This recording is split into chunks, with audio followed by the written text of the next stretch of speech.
Adelante, grave, grave, tranquila. Cuando usamos el celular, cuando en el WhatsApp se nos anticipa una palabra, todo eso es inteligencia artificial. Ahora, respondiendo a la pregunta de Jolie, una de las maneras de desarmar la inteligencia artificial generativa es profanando esa plataforma desde nuestros usos pedagógicos, didácticos y desde las propuestas de experiencia de enseñanza. Sabiendo que el primer paso es acompañar a nuestros estudiantes y a nuestras estudiantes a deconstruir lo que está naturalizado, es decir, a deconstruir los sesgos que porta una inteligencia artificial generativa, a deconstruir las alucinaciones que nos aporta la inteligencia artificial generativa, y a deconstruir también ese régimen de veredicción que se impone y se institucionaliza, porque la creencia es que si lo dice la tecnología, ahí hay una verdad. Entonces, ¿cómo hacemos para deconstruir? Primero, teniéndola sobre la mesa. Primero, entendiéndola. Primero, habitándola, que es el primer paso para poder sacar ladrillo a ladrillo esa construcción que hoy, de alguna manera, se nos impone en nuestras prácticas y en nuestras subjetividades. Tres cosas dije, pero hay muchas más. Cuatro dije en realidad. La primera es pensar estas plataformas con un diseño didáctico. La segunda es acompañar a nuestros estudiantes a visibilizar los sesgos que tiene, ¿no? Sabemos perfectamente que si le pedimos a la inteligencia artificial generativa que describa a alguien que está ejerciendo la medicina, va a poner un médico varón. De la misma manera que si describe a alguien que está ejerciendo la ingeniería, va a poner a alguien varón. Ahora, si le pedimos a la inteligencia artificial generativa que describa a alguien ejerciendo la docencia, seguro pone una maestra, ¿sí? O haciendo tareas del hogar, seguro pone una mujer. Entonces, estas dimensiones que parecen, eh, se naturalizan, nos imponen, de alguna manera, una subjetividad que está fuertemente colonizada por donde se produce la inteligencia artificial generativa, ¿no? Y cuáles son sus intenciones. Entonces, la primera cuestión para deconstruirla es visibilizar los sesgos. La segunda cuestión es revelar o develar las alucinaciones. Y a todas nosotras y a todos nosotros nos pasó alguna vez que le dijimos a la inteligencia artificial generativa, decime de este texto qué autores podría citar con alguna cita exacta.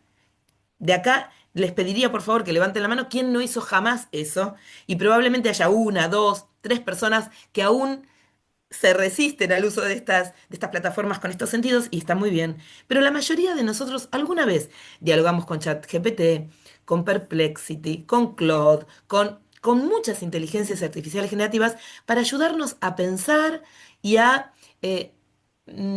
problematizar cosas que a lo mejor no vemos. Cuando le preguntamos, vuelvo, no me pierdo, ¿eh? Cuando le preguntamos a la inteligencia artificial generativa sobre algún autor o autora, nos encontramos repentinamente que ponen citas, años y personas que no existen, ¿no? Me pasó alguna vez corroborando un texto mío propio, que lo puse a circular como prueba y como ejercicio, decía, revisa CAP de tal año en tal texto. Y yo pensaba, ese texto no existe, esa CAP que están citando acá no existe. Y de hecho, muchas veces encuentro en trabajos de estudiantes que citan aquella CAP, por decir un ejemplo muy banal, esa que les dijo el chat GPT, y no esta con la que pueden charlar, conversar e incluso preguntarles. Entonces la inteligencia artificial generativa alucina, es decir, nos da información que es una información falsa, ¿no? Una información falsa, pero creíble, una información falsa, pero fuertemente aceptable desde un discurso gramatical y lógico. ¿Hasta acá vamos bien? Y la tercera cuestión, ¿vamos bien? Sí. Entonces alucina, nos dice La- cosas que en realidad no son. Sí, Jolie. no, no, reafirmaba, reponía que vamos bien, que vamos entendiendo, creo, lo que vos venís planteando. Gracias. Igual me pueden interrumpir las veces que quieran. Quiero contar esta última cuestión que viene de la mano de Michel Foucault, es quien me hace pensar en esta categoría. Michel Foucault en un par de libros, Vigilar y castigar, microfísica del poder, bueno, varios, Saber y verdad, habla sobre la instalación de un régimen de veredicción. ¿Qué es el régimen de veredicción? Es aquello que en determinadas épocas se considera como verdadero, ¿no? La inteligencia artificial generativa está instalando un nuevo régimen de veredicción, contra el cual nosotros como docentes críticos y como docentas críticas tenemos que hacer un momento de expansión y de pregunta. ¿Qué nos está diciendo hoy la inteligencia artificial generativa? Que se está conformando como una verdad transversal a todos nosotros. Y entonces, esta sería la cuarta manera de deconstruir estos espacios de inteligencia artificial generativa. Por supuesto, también tenemos que tener en cuenta, y cierro con esto esta pregunta, que nuestras subjetividades, nuestras prácticas y nuestros modos de ver el mundo cambiaron y van a seguir cambiando significativamente, en tanto estas inteligencias artificiales generativas tengan algoritmos cada vez más precisos, ¿no? Y, y se hayan alimentado de mucha información que nosotros mismos pusimos a circular y nosotras mismas. Y aunque no lleguemos a ese punto, quiero contar una anécdota que en realidad es una anécdota de Luciano Floridi, que a mí me gustó mucho. Hay un libro que se llama Ética de la Inteligencia Artificial, eh, que puede ser digno de ser leído en alguno de sus capítulos, pero él empieza contando una anécdota muy interesante, muy interesante. Y pensémosla en nuestras prácticas de enseñanza, pensémosla en nuestra vida cotidiana. Él dice, ustedes conocerán o sabrán que hay algunos aparatitos, unos bots que limpian las casas, ¿no? Que se pueden programar incluso cuando nosotros no estamos. Barren las casas, ¿sí? Son aparatos que tienen inteligencia artificial generativa, que nosotros podemos programar a distancia a través de nuestro celular, que pueden reconocer horarios, que pueden reconocer espacios. Pero parece que en Estados Unidos, además de este bot que limpia casas, hay un bot que corta el césped. Y no es un chiste, esta historia la cuenta Floridi. Y él contaba que con su esposa tenían el jardín de su casa, el fondo de su casa, preparado y con una estética que a ellos les encantaba, ¿no? Hasta que en un momento sintieron que estaban lo suficientemente grandes como para estar cansados de cortar el césped. Y compraron este bot cortacésped. ¿Sí? Resulta que el bot cortacésped no entra en los ángulos rectos porque es redondeado y quedaban zonas del jardín sin cortar. ¿Ah? ¿Qué hicieron Floridi y su esposa?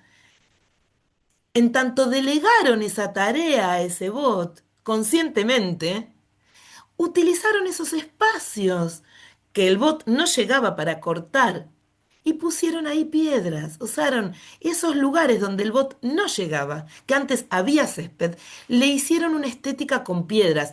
Él dice, quedó precioso. Pero en realidad nosotros inicialmente no habíamos habitado ese lugar con un espacio seco. Era un espacio que originalmente tenía césped y que la inteligencia artificial hizo que nosotros reconfiguráramos la estética de nuestro jardín, que quedó igualmente precioso, porque delegamos, no solo cognitivamente, sino en la práctica, una actividad que antes era puramente humana. Y entonces cierro la pregunta con esto. La deconstruimos también cuando sabemos cuáles son nuestras delegaciones en esta inteligencia artificial generativa. Entonces ahí les dije la quinta y estoy esperando a esta quinta porque es muy relevante.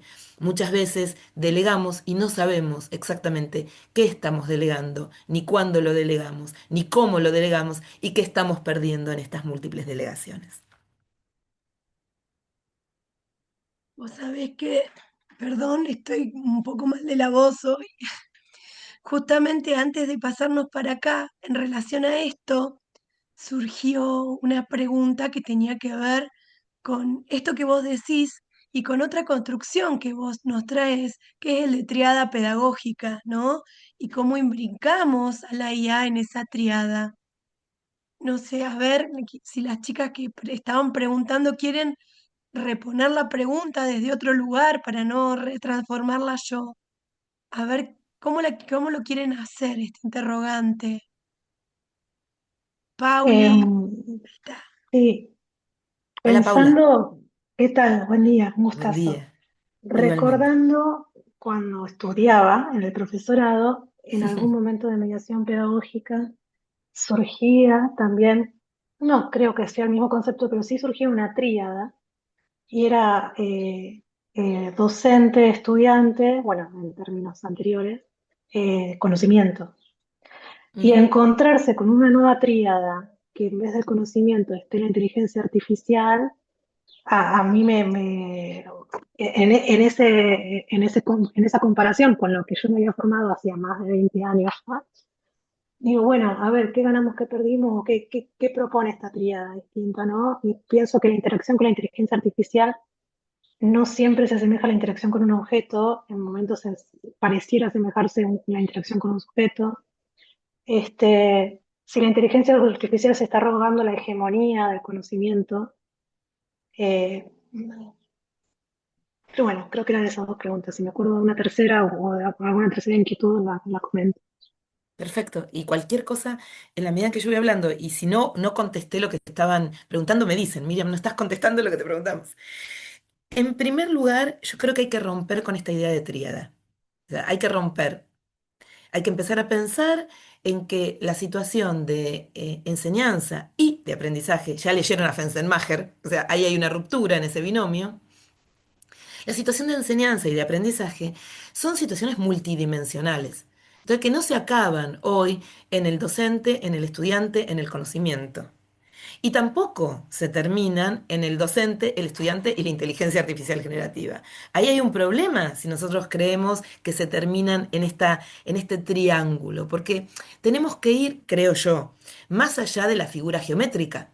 Tenemos que, Deleuze y Guattari decían, de los laberintos se sale por arriba, hay que salir por arriba del laberinto geométrico y empezar a pensar estos ensamblajes, ya estas articulaciones en la enseñanza, no desde estas tres categorías, porque hay algo mucho más que estas tres categorías vigentes en la didáctica clásica que algunas personas hoy obviamente las siguen conservando, porque muchas personas siguen pensando que con estas tres categorías podría terminarse la relación y ahí con una buena, voy a citar a Chevalar, una buena transposición didáctica se termina todo. Y sin embargo no.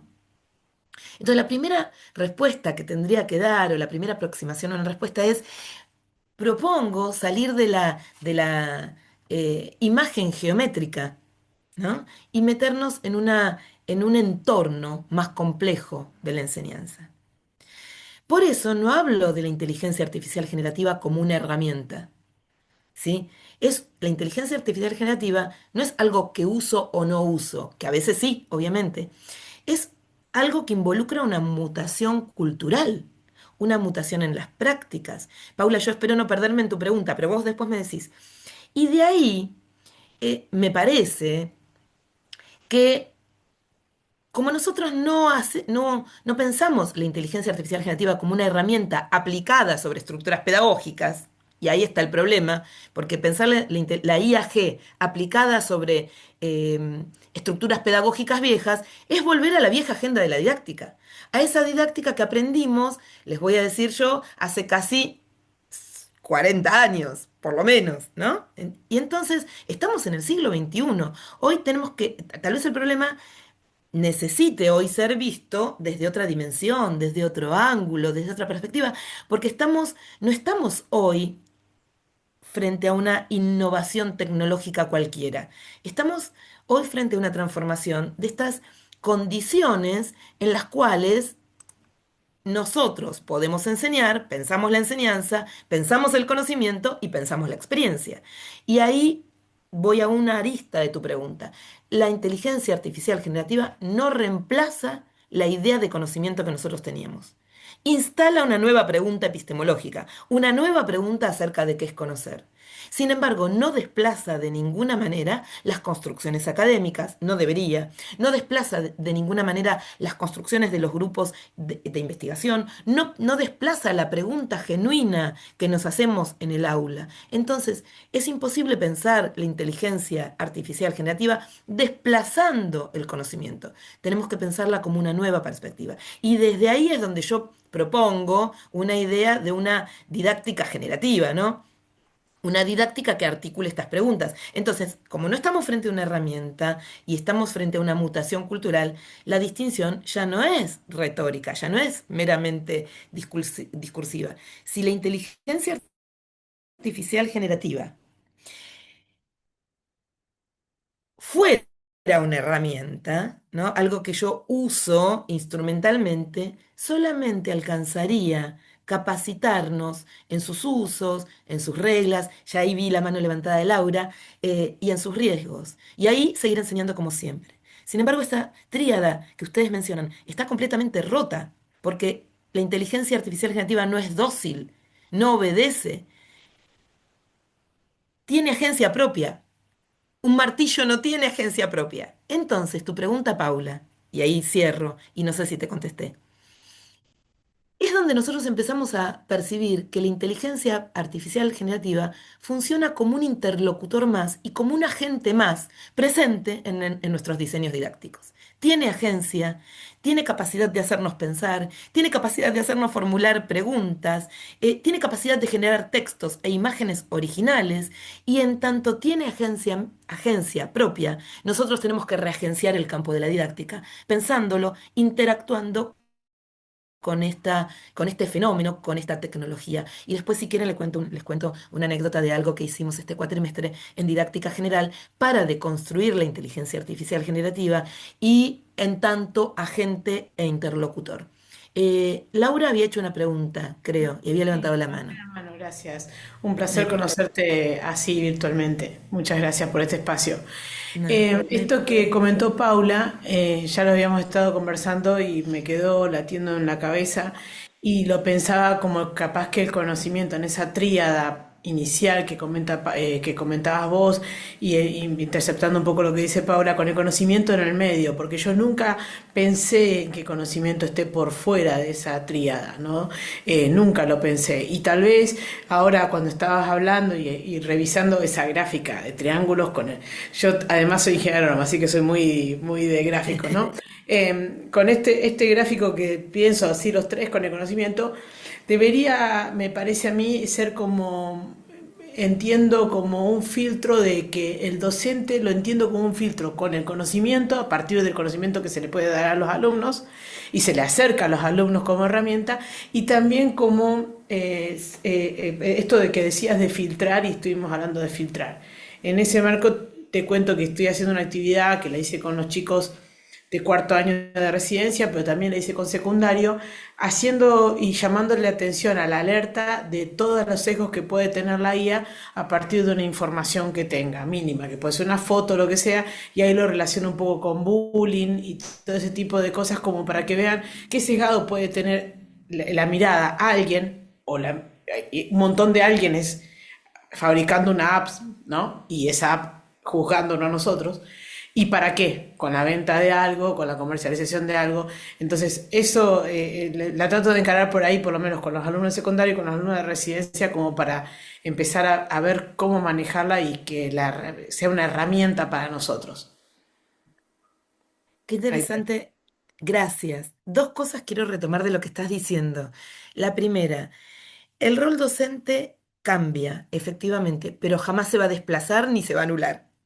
Cambia, asume un nuevo espacio de mediación.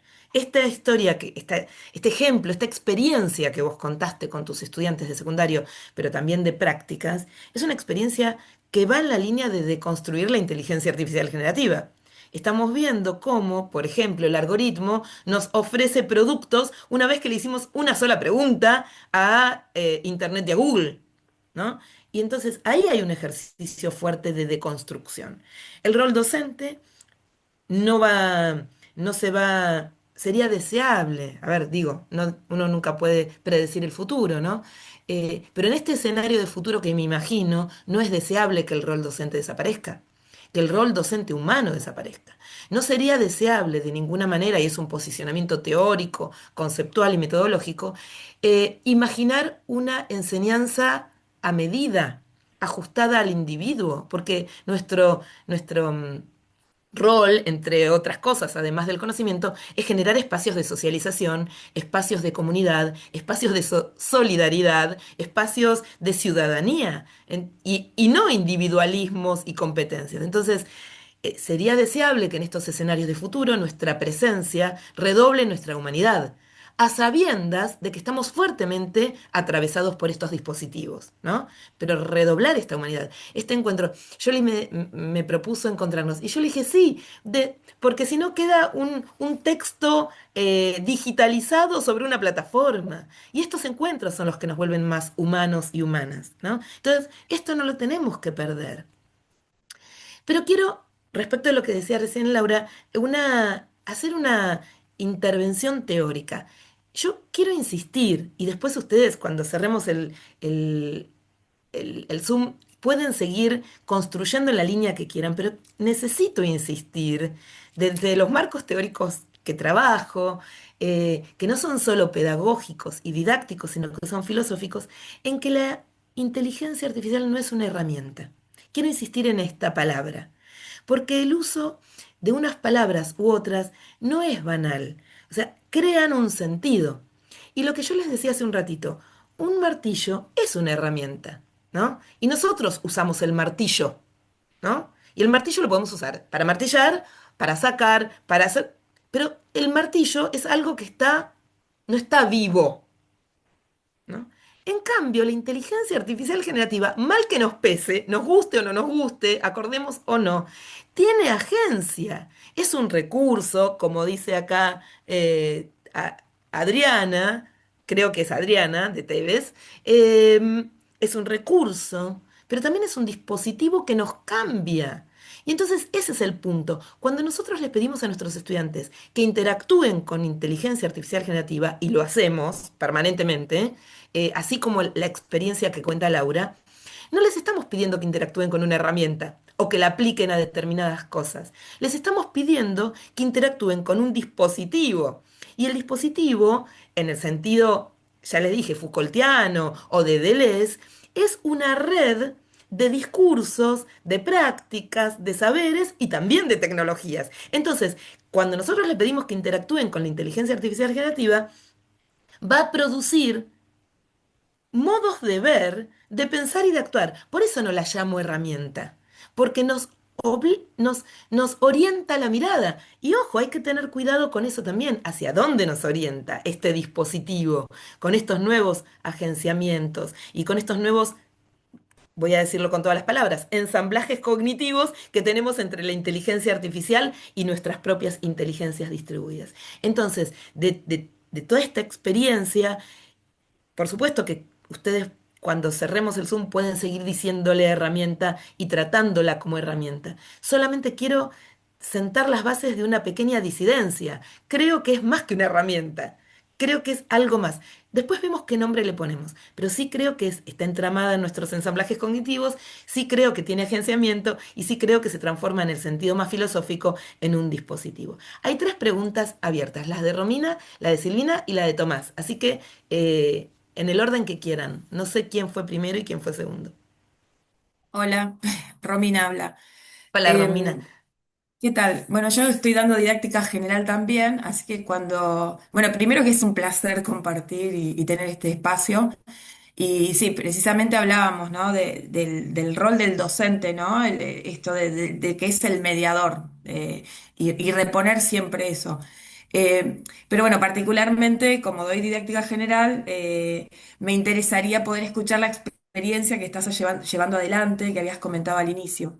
Bien, la cuento ya mismo. Dame un segundo, Romina.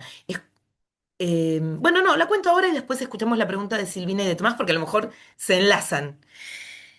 En Didáctica General de la Universidad Nacional de Mar del Plata, nosotros em, trabajamos con estudiantes que estudian para profesorados, distintos profesorados, y para la licenciatura en Ciencias de la Educación. Los profesorados con los que trabajo, que tengo a mi cargo, que tenemos a cargo en todo el grupo de didáctica general son, miren la heterogeneidad, economía, ninguna de las ciencias exactas todavía, pero economía, italiano, lenguas modernas como inglés, sociología, historia, letras, bibliotecología, geografía, ciencias políticas y filosofía, y creo que me estoy olvidando alguno. Entonces son jóvenes que están haciendo sus carreras de licenciatura en algunos casos, en esas disciplinas, en otros casos hacen solo el profesorado en esas disciplinas, y además tenemos estudiantes de la licenciatura y el profesorado en ciencias de la educación. Por lo tanto, ahí tenemos un desafío enorme para pensar la didáctica general en ese contexto. Como te imaginarás, Romina, es un desafío gigante. Pero como parte de las prácticas que venimos desarrollando desde hace muchos años, es que ellos recuperen la idea de la didáctica. Y la didáctica, para nosotros, no es una teoría acerca de las prácticas de la enseñanza, esto con Yoli ya lo charlamos varias veces, tampoco es una metodología, sino que es una praxis, ¿no? Reflexiva que involucra la construcción de marcos teóricos, por supuesto, pero también la construcción de rediseños didácticos. Y en esa praxis reflexiva que involucra la construcción o reconstrucción de los diseños didácticos, hay un momento de mirar una práctica, de analizarla, de reflexionarla y de reconfigurarla. Para nosotros todo el recorrido de la didáctica general involucra todas estas cosas: marcos teóricos, conceptualizaciones teóricas, observar prácticas, analizarlas, reconfigurarlas y luego, finalmente, llegar al momento de su experiencia didáctica, donde ellos, transformando aquello que observaron, pueden hacerlo de otra manera. ¿Vamos bien hasta acá? Habitualmente, hasta esta presencia de la inteligencia artificial generativa, y les voy a contar, voy a hacer un paréntesis, los y las estudiantes se resisten mucho, ¿eh? Es una paradoja, porque se resisten cuando uno les propone usar la inteligencia artificial generativa con algunos sentidos. Es paradójico. Venciendo todas esas resistencias, eh, la propuesta fue que en lugar de trabajar en parejas pedagógicas, que es históricamente trabajan en parejas pedagógicas interdisciplinares, no es que se junte historia con historia, letras con letras, la consigna es, se trabaja de manera interdisciplinaria, y hago otro paréntesis, si ustedes me preguntarán, ¿y cómo juntan esas parejas? Pues son un montón. Cada cuatrimestre tenemos un montón de estudiantes, y armamos, no se rían, un Tinder didáctico. Entonces creamos una aplicación, no es un chiste. Les voy contando cosas que hacemos en didáctica. Creamos una aplicación en donde los propios estudiantes tienen que cargar 3 o 4 cosas que les gusta hacer. Si les gusta ir al cine, si les gusta leer, si les gusta en Mar del Plata, ir a hacer surf, bueno. Y entonces van juntándose por afinidades de intereses. Y a partir de esas afinidades de intereses, luego se juntan por otra serie de preguntas que vamos haciendo y quedan conformadas las parejas pedagógicas completamente al azar, que es un azar regulado por los propios intereses de quien la conforman. No es que decimos lo que toca, toca, la suerte es loca, es lo que toca, toca en función de las cosas que te gustaban hacer y que coinciden con esta pareja pedagógica con la que te va a tocar trabajar. Bueno, dicho todo esto, que es un enorme preámbulo, se tiene que entender por qué la idea a partir de la inclusión de la inteligencia artificial generativa no es de una pareja pedagógica, sino de un trío pedagógico. Y ahí estoy contando, ya estoy empezando a relatar la experiencia. El primer parcial fue, estoy poniendo un ejemplo concreto, fue que la pareja pedagógica humana creara un bot, tuvo que crear un bot didáctico, ¿sí? Con todos los materiales de didáctica general a su disposición, tuvieron que crear un bot. Cada pareja pedagógica tenía su propio bot creado con sus propias fuentes, con sus propias preguntas, con sus propias inclinaciones, con sus propios sesgos, con sus propias alucinaciones. Los propios, los que ellos y ellas construyeron. Y crearon un bot didáctico. Ese fue el primer parcial, ¿no? Y a partir de ese bot didáctico, lo que les dijimos, ese bot didáctico les va a tener que ayudar luego en la planificación didáctica de la reformulación de lo que ustedes están observando. Y así fue. Ellos y ellas humanamente fueron a observar a escuelas sus disciplinas, las de ambas personas de la pareja pedagógica. Entre ambas personas humanas decidieron cuál iban a reformular y luego hicieron un diseño didáctico preliminar humano, comillas, ¿no? Y luego de todo ese diseño preliminar empezaron a iterar e interactuar con el bot que ellas mismas y ellos mismos habían creado para reformular esa planificación. Les puedo asegurar que fue una experiencia poderosísima, poderosísima, poderosísima. ¿Por qué? Porque hizo evidente los sesgos, las alucinaciones, los intereses de aquellas inteligencias artificiales que luego comparada con el bot que nosotros habíamos, que cada pareja había construido, marcaba caminos completamente distintos. Comparamos el bot que construyeron con el material de didáctica general de la Universidad Nacional de Mar del Plata, con una respuesta estándar de un bot cualquiera o de una inteligencia artificial cualquiera. Cómo las respuestas que surgían de los bots y las indicaciones o sugerencias que surgían de los bots que ellas y ellos crearon iban en la línea de una didáctica crítica, de una didáctica comprometida, de una didáctica contrahegemónica, de una didáctica indisciplinada, en donde la visión instrumental estaba completamente corrida, la racionalidad instrumental estaba corrida. Y cuando le hacían esas mismas preguntas al chat GPT, los llevaba a la didáctica tradicional. Y volvían a las y volvían a las respuestas de la planificación como herramienta, la planificación como una secuencia de minutos a tener en cuenta, con actividad. Entonces, en ese trabajo, creo que con esto más o menos, para no extenderme demasiado en la respuesta, creo que respondí la pregunta, pero con ese trabajo hicimos varias cosas a la vez. Les permitimos a nuestros estudiantes que interactuaran con la inteligencia artificial generativa. Primero que crearan una en particular. Después que interactuaran con la inteligencia artificial generativa. Después que vieran cuáles podrían llegar a ser los aportes que esa inteligencia artificial generativa realmente les permitía crear una clase distinta sin delegar cognitivamente todo. Les permitió ver sesgos, les permitió ver lo que les decía, alucinaciones y por sobre todo les permitió habitar un entorno que de otra manera no hubiesen habitado, pero sus estudiantes sí.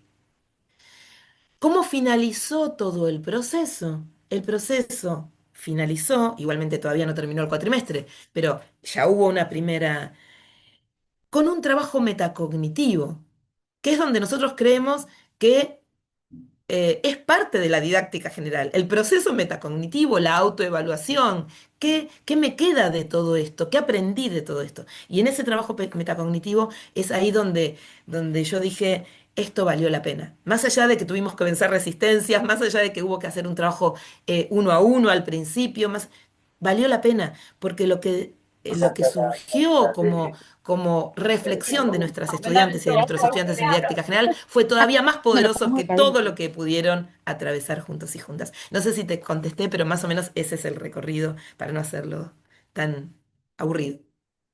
Perfecto, gracias. No hay Genial. por qué. Quedaban Silvina y Tomás.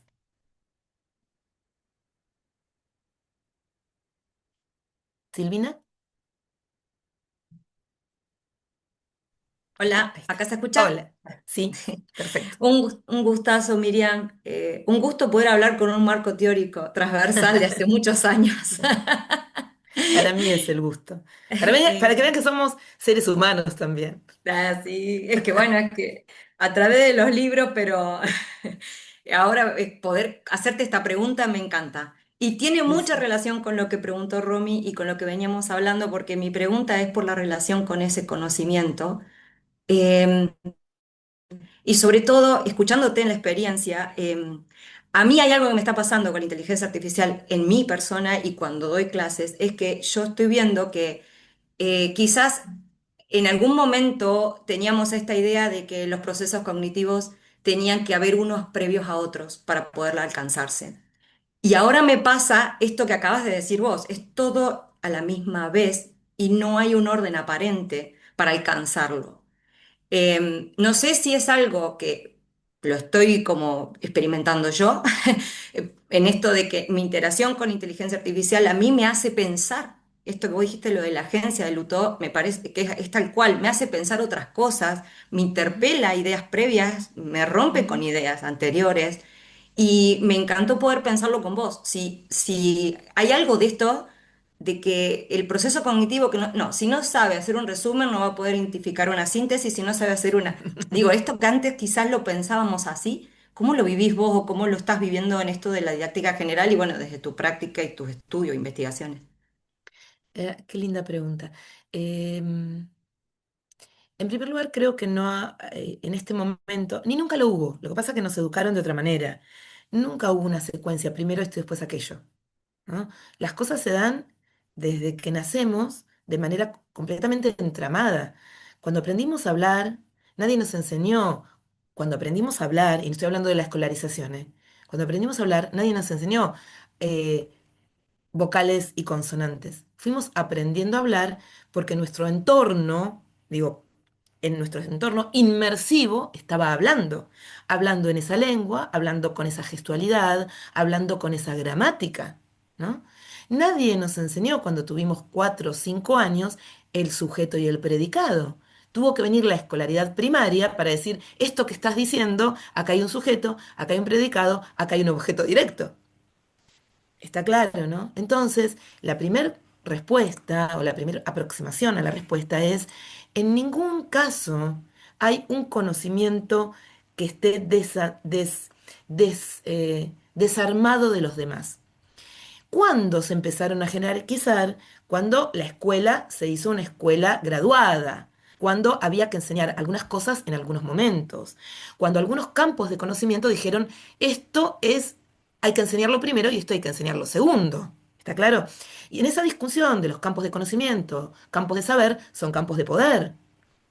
Entonces, es muy interesante porque nosotros aprendimos, en mi época yo aprendí a sumar 1 más 1, 2 y aprendí primero las vocales, después las consonantes, después las sílabas y hoy se enseña de otra manera, muy distinta, y sin embargo los y las chicas aprenden. Si nosotros tuviéramos que hacer una referencia teórica contemporánea, bien contemporánea, para poder seguir sosteniendo esto que estoy diciendo, sin irnos a Vygotsky, que Vygotsky también dirá algo parecido a esto que estamos afirmando ahora, podríamos pensar en la idea de juego pleno de Perkins. David Perkins, dice, no hay que enseñarle primero al niño o a la niña a patear una pelota, después a mirar un arco, después, dice, hay que enseñarle a jugar al fútbol, porque lo que hay que enseñarle primero es la complejidad. Después podemos desagregar y perfeccionar aquello que queremos y que permitan construir y comprender ese juego pleno. Entonces, de a poquito, Silvina, voy contestándote. Y la otra cuestión, eh, creo que estoy materializando esta idea de que no necesariamente hay que jerarquizar, primero aprender las vocales, después las consonantes y después aprendemos a escribir y hablar. Hoy ya no se habla de enseñar, ay, no me acuerdo cómo era en mi época, pero ahora se habla de prácticas del lenguaje, ya borré mi época, ¿eh? No se habla de lengua matemática, se habla de prácticas del lenguaje. Eso quiere decir que a los chicos y a las chicas les enseñamos a escribir escribiendo, a leer leyendo. Y ese proceso es un proceso cognitivo mucho más complejo, muchísimo más complejo, que el mero hecho de memorizar el alfabeto completo o entender cómo se separa en sílabas. Es muchísimo más complejo, lleva más tiempo, hay que tener más paciencia. Y en todo ese proceso, obviamente que no perdemos la vigilancia epistemológica, obviamente que no perdemos el centro y el corazón de lo disciplinar, obviamente que no perdemos la pregunta. Pero dicho esto, también autores como, como si vuelvo a Perkins, Gloverson, Salomon, hace muchos años hablaban de inteligencia distribuida. Entonces no podemos hablar de una sola manera de conocer y de ser inteligentes. Ellos decían que nosotros distribuimos la inteligencia entre las tecnologías que tenemos a mano. Y ellos empezaron a hablar de un residuo cognitivo. Si me estoy yendo hacia otro territorio, me vuelven a traer, ¿eh? Porque me gusta mucho el tema, entonces voy y vengo. Ellos lo que decían es, hoy la calculadora ya no es un objeto externo, nos ayuda a pensar y le podemos delegar algunas cosas para poder ocuparnos de prácticas más relevantes o de preguntas más relevantes. Y si lo pensamos, acá hay gente muy joven, pero también hay gente que puede estar más cercana a los 50, ¿no? Cuando aquellas personas cercanas a los 50 e incluso a los 40 y pico iban a la escuela secundaria, les prohibían, nos prohibían usar la calculadora. La calculadora estaba prohibida. Hoy la calculadora la usan los chicos de la escuela primaria. Y eso no quiere decir que cuando llegan a la universidad no sepan hacer un cálculo matemático, ¿sí? Y esto es importante decirlo. Por supuesto que a veces hay abstinencia pedagógica y hay gente que no profundiza, no enseña, y ese es otro problema. Pero en las instituciones donde hay enseñanza genuina, esos chicos que usaron la calculadora, la usaron en el marco de una inteligencia distribuida. Y ahora voy, y con esto cierro, a la pregunta sobre lo cognitivo o sobre el conocimiento. Yo les decía que hoy la inteligencia artificial generativa, junto con otras tecnologías, producen eh, ensamblajes cognitivos. Y estos ensamblajes cognitivos, y acá está inspirado en ideas de autoras eh, y autores también, porque hay algún que otro varón, que para mí son maravillosos, que creo que la didáctica, para quienes estén trabajando en didáctica, hay que leerla, hay que volver a la filosofía. Autoras como Catherine Hale, Karen Barad, que creo que mencioné, o Bruno Latour, ¿no? Estos autores nos hacen pensar, por ejemplo, Bruno Latour en esta idea de actor red, ¿no? En estos ensamblajes cognitivos. Y estos ensamblajes son configuraciones corporales, mentales, inestables. Son configuraciones de actores que son a la vez materiales, inmateriales, tecnológicos, pero todas prácticas que generan conocimiento, un nuevo conocimiento que nos hace pensar. Después les voy a contar yo estoy haciendo un postdoctorado. En realidad terminé el postdoctorado, tengo que terminar el informe final. O sea, no estoy graduada del postdoctorado. En este postdoctorado hice un montón de entrevistas, muchísimas entrevistas. Y entre otras entrevistas, tuve la suerte de poder dialogar con filósofos muy reconocidos que dan clases de filosofía y ellos me decían que a veces estudiantes interactuando con inteligencia artificial producen preguntas en esa interacción que ni a él mismo se le habían ocurrido, lo cual es genial, es una genialidad. O sea, la inteligencia artificial, si nosotros no le delegamos todo, si no hacemos una delegación absoluta cognitiva, produce estos ensamblajes cognitivos de los que les estoy hablando. Entonces, producen prácticas que generan conocimiento, porque la cognición no reside solamente en la conciencia humana, no está solamente en los seres humanos. Y esto hay que tenerlo en cuenta, hay que leer a Haraway, hay que leer a Barad, bueno, porque no está en un sujeto individual. La cognición, nuestros conocimientos, se distribuyen entre humanos, se distribuyen entre tecnologías, se distribuyen entre entornos, símbolos, plantas. No es un chiste, lo estoy diciendo en serio. Eh, hongos, por eso empecé con Last of Us, ¿no? Y entonces pensar en términos de ensamblajes, para contestar esta pregunta que me parece hermosa, pensar en términos de ensamblajes implica reconocer hoy que el saber es un proceso colectivo, es un proceso ecológico y es un proceso situado, ¿no? No está en los libros, por más que nos encante. Yo también tengo libros fetiches, ¿eh? No es que no, miren mi biblioteca, no es que no, también tengo libros fetiches, pero no está solamente ahí, es un proceso colectivo y ecológico, un proceso que va creciendo y se va expandiendo. Y alguna vez me habrán escuchado hablar de expansiones didácticas. Bueno, entonces, en este ámbito, donde las inteligencias humanas y más que humanas, humanas y no humanas, se entrelazan, estamos generando procesos de pensamientos expandidos.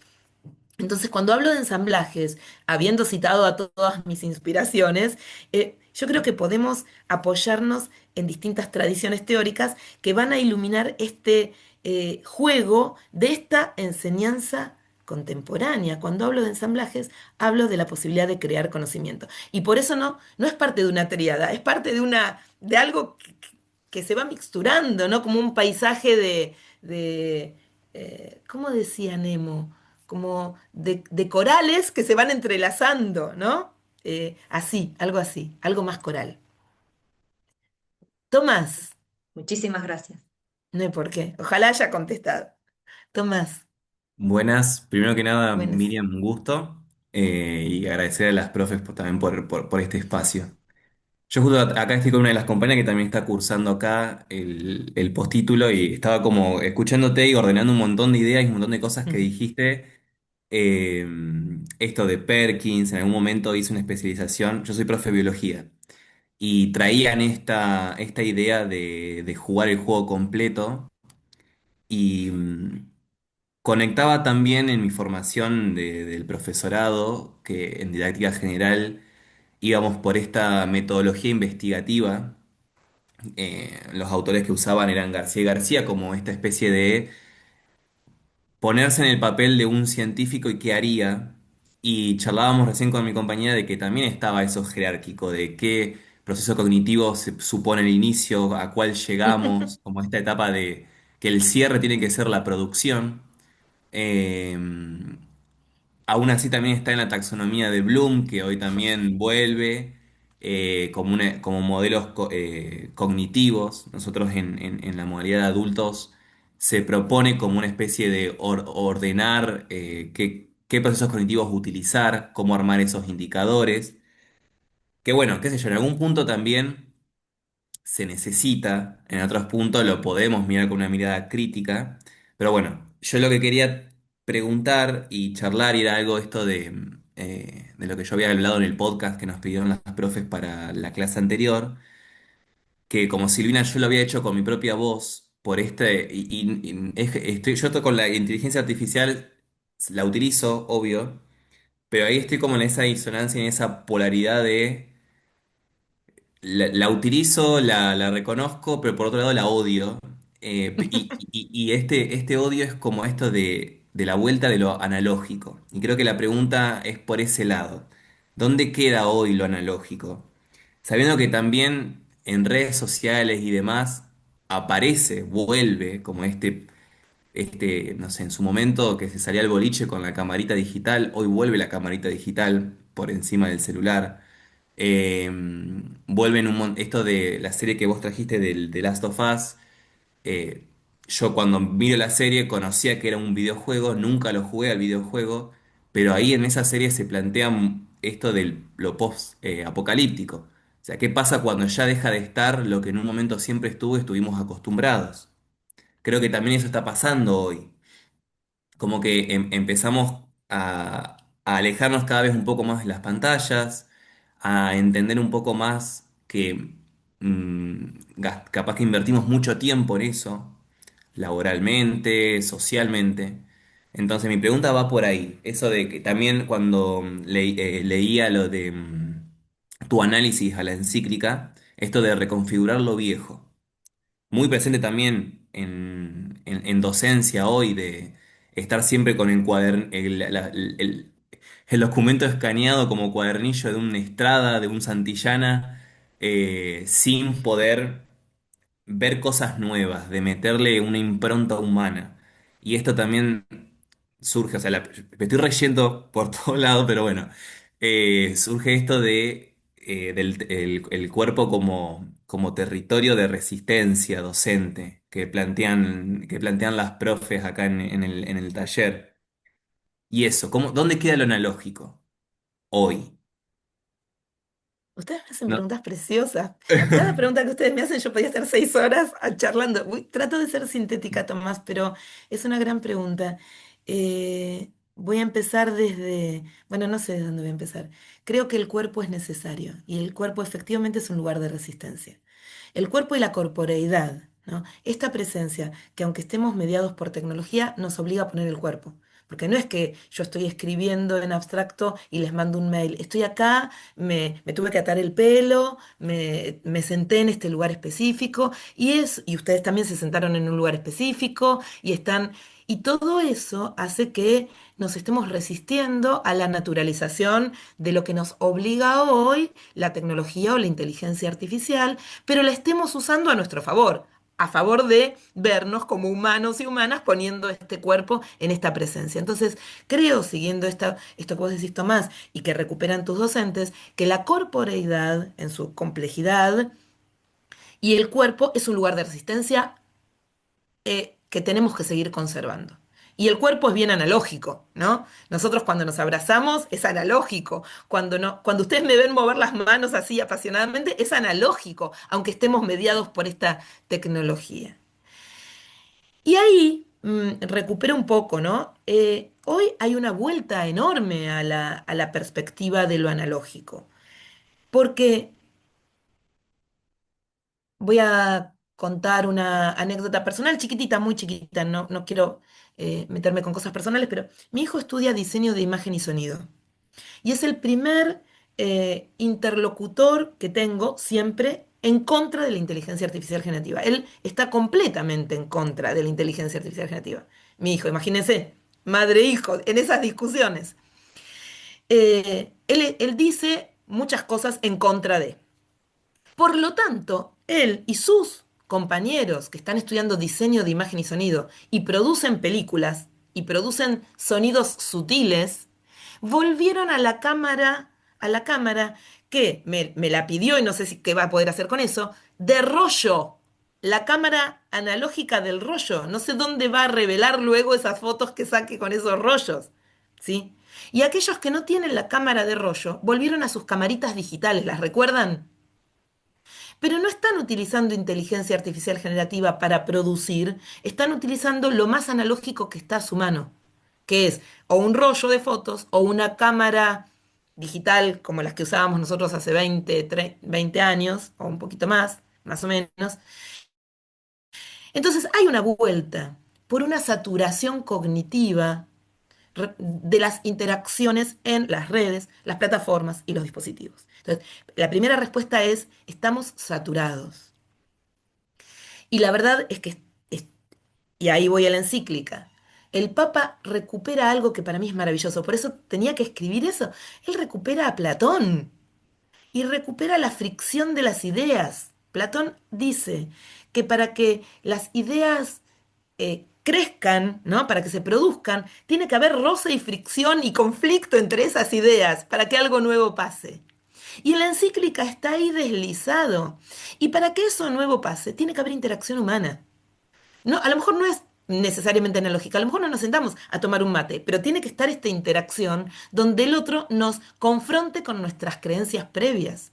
Y no podemos dejar de lado esa chispa del conocimiento. De ahí viene, eso es lo que dice Platón después, de la fricción se produce la chispa del conocimiento. No sé, Tomás, si te estoy contestando. Si lo delegamos absolutamente a la inteligencia artificial generativa, ¿qué chispa se va a producir si lo produce otro? No solo que lo produce otro, sino que lo produjeron otros en otros nortes, ¿no? Lo produjeron otros en otros nortes con otros intereses. Por eso empiezo diciendo, hay que desarmar la inteligencia artificial generativa. Dicho esto, estoy yendo hacia donde vos preguntabas, y espero, si la cognición se ensambla, porque ahí esto también lo tenemos que decir, hoy nuestras cogniciones están ensambladas por más que nos resistamos y nos resistimos, eso tiene una consecuencia real sobre el cuerpo y sobre el conocer. No hay nuestro cuerpo no queda por fuera de este ensamblaje. Y entonces yo voy a hablar de envolturas somáticas. ¿Ves que no dejo de lado el cuerpo? Nuestro cuerpo, a partir de autores como ya mencioné, como Luciano Floridi, eh, está involucrado. Y entonces hay una reconfiguración entre el sujeto y el mundo, entre nosotros y el mundo, del conocimiento, en lugar de como representación de algo que está por fuera del sujeto, porque eso también, quiero decirlo, durante nuestro trayecto formativo, el conocimiento era algo que tenía la academia, que estaba fuera de nosotros, y no era algo que podíamos producir. Ojo con eso también, ¿eh? Porque incluso los más clásicos y analógicos de los clásicos y de los clásicos clásicos creían o nos formaron para pensar que la escritura fue un gran ensamblaje, absolutamente sí. Que nos educaron para ser obedientes a la cita de autoridad. Y nunca confiaron en que nosotros nos podíamos convertir en una cita de autoridad, ¿sí? Y construir conocimiento. Te estoy contestando, estoy intentando contestarte, Tomás, desde lo más profundo de las investigaciones que llevo adelante, que a lo mejor son controversiales y a lo mejor molestan a alguien, porque lo que estoy diciendo es, che, nos educaron en una matriz completamente acrítica. Para decir que algo era importante yo tenía que citar a Floridi, citar a Foucault, citar a Gamben, citar a Barat, ¿sí? Y lo hago todo el tiempo. Y en ningún momento nos enseñaron a pensar que esas construcciones que estamos haciendo acá en este instante son originales y también son construcciones de conocimiento. El conocimiento tiene que dejar de ser una representación externa y tiene que construirse en una matriz ensamblada interna, que produzca cortocircuitos de sentidos, que involucre el cuerpo, en el que entendamos que no conocemos con un cerebro descarnado, ¿sí? Nuestro cerebro está encarnado en nuestro cuerpo. Nosotros conocemos con cuerpos acoplados a nuestros cerebros y a nuestros entornos técnicos o tecnológicos, como lo querramos llamar. Y entonces nosotros tenemos que pasar, como les decía, de un modelo del conocimiento como algo externo y una representación a un modelo o una manera de ver el mundo donde el conocimiento se produce en interacciones, donde conocer es intervenir, donde conocer es acoplarse, donde conocer es transformar la realidad, pero también ser transformados por esa realidad. Hago un silencio intencional. Algunas personas me preguntaron hace unos años atrás, cuando yo empecé a hablar de eh, didáctica transmedia, si en esos diálogos en las redes, las plataformas y los dispositivos no se perdía rigurosidad académica y vigilancia epistemológica. Y yo les contestaba que no,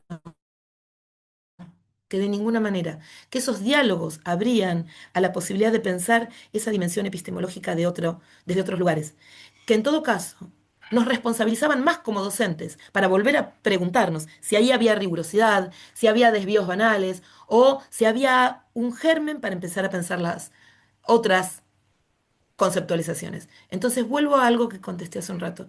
Nuestro rol como docente es muy importante. Esta mediación empieza a ser tanto o más importante que nunca. Por supuesto que lo que estoy diciendo hay que leerlo a la luz de los distintos niveles educativos y hay que reflexionar qué pasa en el nivel inicial, qué pasa en el nivel primario, qué pasa en el nivel secundario y qué pasa en el nivel superior en los distintos espacios académicos del nivel superior. Lo que estoy haciendo ahora, de alguna manera, y ustedes sabrán perdonarme por la escasez del tiempo, es simplificarlo, problematizarlo. Después, ¿habrá que desagregar y repreguntar para cada uno de estos niveles? Probablemente sí, seguramente sí. No sé, Tomás, si te contesté. Sí, sí, sí. También Además, hay, creo que la pregunta, viste, es como eso, como un disparador, porque no hay una respuesta hoy concreta como para solucionar. Tampoco está bueno, viste, que se solucione, porque si no, eso habilita más dudas, más preguntas. Pero bueno, yo la quería preguntar con esto de la agencia que hablabas de la IA. O sea, de ese control que tiene la IA también por sobre nosotros y nuestras actividades. Esto de escribir un texto manuscrito, pasarlo por IA para ver si está correcto. O de qué otra forma lo puedo pensar. Entonces yo iba como por esa idea también, viste, que a veces toma como posesión tuya de la metatecnología que no nos damos cuenta y nos olvidamos de lo que hacíamos antes. Mm, digo esto, hay una recuperación en estos tiempos en las escuelas primarias por la letra manuscrita, ¿no? Hay como una intención de recuperar la letra manuscrita, porque se presupone, yo no soy experta en eso, pero se presupone que hay desarrollos cognitivos diferentes a la letra imprenta. Pero no lo olvidamos. Cuando reconocemos ahí una pregunta, y ahí es donde esto incide en nuestras aulas, cuando lo que yo llamo cortocircuitos de sentidos producen momentos de duda pedagógica que interrumpen las certezas pedagógicas, es donde volvemos a lo que realmente era significativo y podemos empezar a dejar de lado aquello que era superficial o banal en la enseñanza hace 40 o 50 años atrás, ¿sí? Cuando empecé a escribir y esto tiene que ver con el residuo cognitivo de Perkins, Gloverson, Ipea y Salomon, cuando empecé a escribir a máquina, yo escribía en una Olivetti para darles una máquina de escribir, ¿no? Y no tenía manera de borrar más que volver hacia atrás, poner una X o tachar todo con X, Después se inventaron unos papelitos para borrar las letras, que igual había que volver hacia atrás. O lo que teníamos que hacer era agarrar, sacar la hoja, dejarla y empezar a hacer collage de frases de lo que íbamos escribiendo. Y después llegó la computadora, ¿no? Y llegó la computadora con la posibilidad de borrar, reescribir. Y muchos nos decían, a los que usábamos computadoras, te estoy hablando de los años 90, que eso quitaba la posibilidad de reflexionar, porque en realidad, como borrabas rápido, y sin embargo no nos quitó la posibilidad de reflexionar. ¿Qué quiero decir con esto? No clausuremos, ni por bien ni por mal, en las tecnologías nuevas, las posibilidades de crear nuevo conocimiento y de crear nuevas maneras de conocer y de abrir nuevas sinapsis, de abrir nuevas habilidades, de abrir otras que desconocemos hasta ahora. No clausuremos con respuestas aquello que tiene que seguir siendo una pregunta. Sigamos en el cortocircuito de sentidos, sigamos interviniendo las certezas pedagógicas, sigamos interrumpiendo estas certezas pedagógicas, sigamos pensando que algo nos cierra de esto de la inteligencia artificial generativa. Tenemos que seguir pensando que algo nos cierra, que algo nos hace ruido, que nos produce incomprensiones. Y cuando yo hablo de cortocircuitos, y esto lo digo varias veces, yo no estoy intentando reparar ese cortocircuito, ¿eh? Estoy diciendo que hay que volver, no estoy diciendo, reparemos el cortocircuito para volver a una normalidad ideal. De ninguna manera. Estoy diciendo que este circuito nos habilita a pensar, a producir interrupciones. Y quiero decir dos cosas. Una, no es casual en el marco de problemáticas político-institucionales a nivel nacional, digo, que se esté volviendo a veces a una racionalidad técnica y a la taxonomía de Bloom, ¿sí? La taxonomía de Bloom nos puede ayudar, nos puede orientar, nos puede hacer preguntas, pero no la tomemos como literal. Y entiendo que Tomás no la toma como literal, está claro, ¿eh? Pero quiero decirlo, trajiste ese tema y quiero decirlo. La taxonomía de Bloom agota las categorías que a Bloom se le ocurrieron. ¿Sí? Son inspiración para escribir objetivos, obvio. Son inspiración para pensar habilidades, procedimientos, obvio. Pero también aprendimos a lo largo de todos estos años que no podemos separar tan tajantemente la actitud procedimental, la actitud... Eso lo aprendimos también, porque somos seres complejos y entramados. Entonces, si las líneas de los diseños curriculares, si las líneas de los marcos teóricos nos hacen volver a esa vieja agenda de la didáctica donde la racionalidad técnica era lo que se privilegiaba, también hagamos un cortocircuito ahí. Interrumpamos, preguntemos, cuestionemos. ¿Sí? Miriam, un placer escucharte y nuevamente un millón de gracias por tu tiempo, tu disponibilidad para pensar con nosotros, ¿no?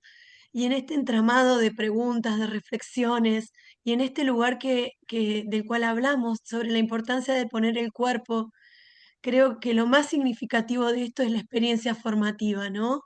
En pensar procesos, en pensar consignas, en pensar propuestas, en donde la experiencia de lo humano esté presente.